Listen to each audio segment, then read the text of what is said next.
For the purpose of this story, I'll call myself Renee. I'm 27, and at the time this happened, I was living in Columbus, Ohio, and working as a dental hygienist. My schedule was pretty standard. I worked Monday through Thursday, had long weekends, and had just started using that extra time to travel somewhere new every couple of months. Nothing big, just short trips. A few hours by car, an Airbnb, somewhere I hadn't been. It was something I looked forward to. It made the routine feel less like a trap. In October, I booked a place in Asheville, North Carolina. It was a small cottage-style listing, the kind with string lights in the photos and a little porch with 2 chairs. The host had over 200 reviews, almost all 5 stars. A couple reviews mentioned the host was responsive and left a welcome basket. I read through maybe 10 of them, felt good about it, and booked 3 nights. I arrived on a Friday evening around 6:30. The key was in a lockbox like the listing said, and the place was exactly what the photos showed. Clean, warm, smelled like a candle that had recently been blown out. There was a small basket on the counter with a local jam, some crackers, and a handwritten note that said, "Hope you enjoy your stay. Marcus." I remember thinking it was a nice touch. I put my bag down, opened a bottle of wine I'd brought, and sat on the porch. The first thing I noticed was the camera. It was on the bookshelf in the living room, facing the couch. It looked like a Nest, the small round kind. I figured it was a security device for the property and didn't think too much about it. The listing had mentioned an outdoor camera near the front door, so I assumed this was just another one they forgot to note. I told myself people do this for insurance reasons. It made sense. The second night, I came back from dinner around 9 p.m. and noticed the camera's light had changed from white to a faint orange. I looked it up on my phone and couldn't find a clear explanation for what the orange light meant on that model. I moved a throw blanket off the back of the couch and sort of draped it over the device. I felt a little silly doing it. I told myself I was being paranoid.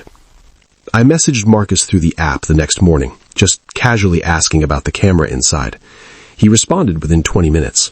He was friendly about it, apologized for not listing it, said it was an old device he used to monitor for smoke and wasn't actively recording.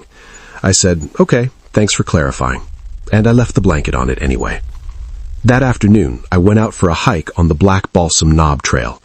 I got back around 4, took a shower, and was sitting on the bed scrolling my phone when I got a message from Marcus, not through the Airbnb app this time, through Instagram. He said he recognized me from my profile photo and wanted to know if I was enjoying Asheville. I stared at the message for a second. I hadn't given him my last name. The Airbnb account was under a shortened version of my name. He had searched for me somehow. I didn't respond. I went to the Airbnb app and reported the message. Then I packed my bag. I didn't do it in a panic. I just packed it steadily and methodically, like I was trying to stay calm by keeping my hands busy. I checked out a day early and drove 2 hours to a Hampton Inn in Hickory and paid for a room out of pocket. I sat on the bed in that hotel room for a while, not really doing anything. A few days after I got home, Airbnb told me they removed his listing pending investigation. They gave me a full refund. I still don't know how long that camera had been recording, or what he found by looking for me, or whether he did this to other guests. That last part is the one I keep coming back to. For the purpose of this story, I'll call myself Derek. I'm 34, and I was living in Sacramento at the time.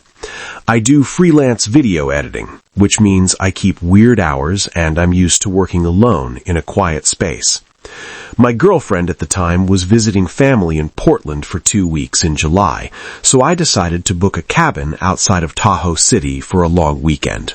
I wanted a change of scenery to finish a project I'd been behind on, something with no distractions. I found a listing for a small A-frame cabin about 12 minutes from the lake. 1 bedroom, good Wi-Fi noted in the description, a deck with a view of the trees. It was listed by a woman named Carol, who had been hosting for 4 years. Solid reviews. One person mentioned she was a little chatty at check-in, but that was the only thing even close to a complaint. Carol was there when I arrived. She was in her mid-50s, warm, and she did talk a lot. She walked me through everything, The thermostat, the Wi-Fi password, which burner on the stove ran hot, where the extra firewood was. She mentioned she lived about a quarter-mile down the road in the main house. I nodded through all of it and thanked her when she finally left. I set up my laptop on the kitchen table and worked until about midnight. The cabin was quiet, and I got a lot done. I went to bed feeling good. Around 3 a.m., I woke up to the sound of the front door. Not a knock, the handle. It turned once, then again, like someone testing it. I lay still for a second. Then it stopped. I figured it was the wind moving something loose or the wood settling. I told myself old cabins make noises. I went back to sleep. The next afternoon, I went into Tahoe City to grab groceries. When I got back, there was a Tupperware container on the porch with a sticky note on it. It was from Carol. It said she made extra soup and thought I might want some. I hadn't told her I was going out. I hadn't seen her car on the road. I thought about how she knew I wasn't there, and the only answer I could come up with was that she'd come to the door and I wasn't there to answer. That made sense. I told myself that was probably it. I messaged her through Airbnb to say thanks. She replied quickly, said she hoped I was settling in, and then asked how my project was going. I hadn't mentioned a project to her at check-in. I had mentioned I worked from home, but not what I was working on. I thought back through our conversation, and I was sure I hadn't said it. I sat with that for a while. That night, I pushed the kitchen chair under the front door handle before I went to bed. I woke up at 2:47 a.m. to footsteps on the porch, slow ones. They crossed from one end to the other and stopped outside the bedroom window. I didn't move. I watched the window from the bed. The curtain was thin, and I could see a shadow through it, a shape, still. Then, after a minute, the footsteps went back across the porch and down the steps. I did not sleep after that. I sat on the kitchen floor with my back against the cabinets and my phone in my hand until it was light outside. I packed my car before 6 a.m. and left without messaging anyone. I filed a report through Airbnb when I got home. I still don't know whether it was Carol outside that window or someone else entirely. I'm not sure which of those possibilities is worse. For the purpose of this story, I'll call myself Tomas. I'm 29. I grew up in Miami, but moved to Atlanta for work about 3 years ago. I'm an account manager at a logistics company. At the time this happened, I had just gone through a breakup, and a close friend of mine suggested I get out of the city for a weekend. He'd done a trip to Savannah a few months earlier and kept telling me I needed to go. Historic city, good food, easy drive. I booked a place about 6 blocks from River Street on a Thursday for a Friday to Sunday stay. The listing was the top floor of a Victorian house that had been split into 2 units. The host, a guy named Patrick, lived in the unit below. The listing was upfront about that. It said he was available if needed, but gave guests their privacy. Good reviews across the board. One person said Patrick was kind and left a bottle of local wine. I booked it without thinking much more about it. I got there around 7 on a Friday night. Patrick met me at the front door. He was maybe 45, quiet, and showed me up to the unit. He pointed out everything quickly and professionally and left me alone. The place was great. High ceilings, original hardwood floors, 2 tall windows that looked out over the street. I went out to eat, walked around downtown, and got back around 11. I fell asleep easily. Saturday morning, I went down to a coffee shop on Broughton Street and came back around 10:30. When I walked in, I noticed the book I'd left on the kitchen table had been moved. I had set it face down on the left side of the table. It was now on the right side, face up. I stood there looking at it for longer than I probably should have. I told myself I must have moved it without thinking. I do that sometimes, set things down and forget. It made complete sense. I let it go. That afternoon, I found my charger on the bathroom counter. I had left it plugged in on the nightstand. I noticed it, and my chest did something, like a small drop, but I came up with an explanation before I'd even finished the thought.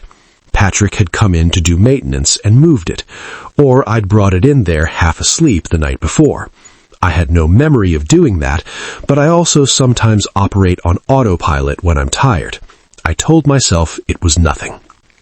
Saturday night, I got back late, maybe 12:30 a.m. I was ready to sleep.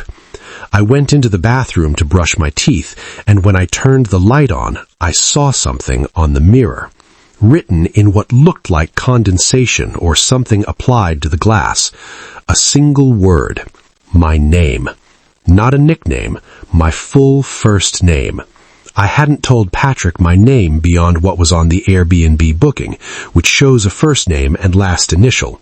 He would have had my first name from that, but I hadn't spoken it aloud once during the trip. I looked at it for a second, then I took a photo with my phone. My hands were steady when I took it, which surprised me. I went back into the dresser and pushed the dresser in front of the door. I sat on the bed. I didn't call anyone. I just sat there and waited for it to be morning. I left before sunrise. I drove the 4 hours back to Atlanta without stopping. I submitted the photo to Airbnb support when I got home. They escalated it, and as far as I know, the listing was suspended. Patrick never messaged me, never reached out at all. The silence after felt almost worse than anything else. Like whatever that was, to him, it was just nothing. Just a normal weekend.